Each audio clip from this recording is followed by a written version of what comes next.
Bullies are bad enough on their own, but when you add in the internet, they can be downright crushing.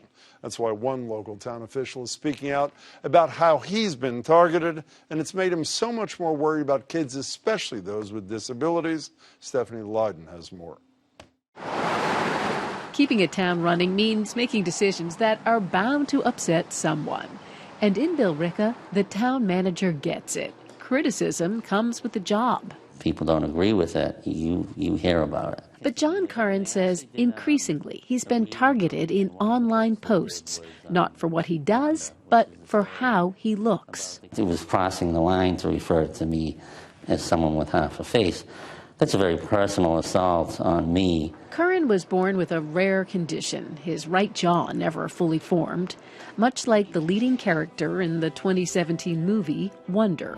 I know I'm not an ordinary 10-year-old kid. Like the boy in the movie, Curran, as a child, endured the cruelty of other kids. If I looked like him, I'd swear I'd put a hood over my face. Curran says the insults largely ended with childhood, but in recent years they've resurfaced, including on the town-run Facebook page. It would bother anybody. Curran wrote about the experience in an op-ed piece published in the Lowell Sun because he wants people to consider the real-life impact of online attacks, not just on adults, but more alarmingly, kids. What happens to the kid who sees something online about, them being different, and it's a personal assault, and they don't have the coping mechanisms that I have as a 53-year-old adult who's been through it.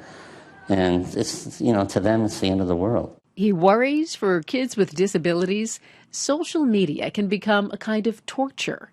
And there's evidence he's right. Absolutely. That's exactly what the data showed. Shai Fuchsman is part of a research team that surveyed more than 20,000 high school students in Boston's Metro West area and found that kids with disabilities were twice as likely as other kids to experience cyberbullying. We know in general that students who experience cyberbullying are more likely to report depressive symptoms.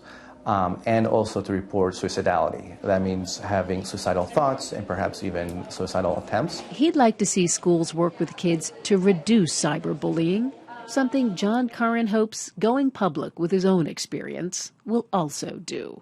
Stephanie Leydon, WGBH News. Social media has also worked in John Curran's favor. His op-ed piece has been shared widely. It's the Lowell Sun's most read story of the year by a long shot.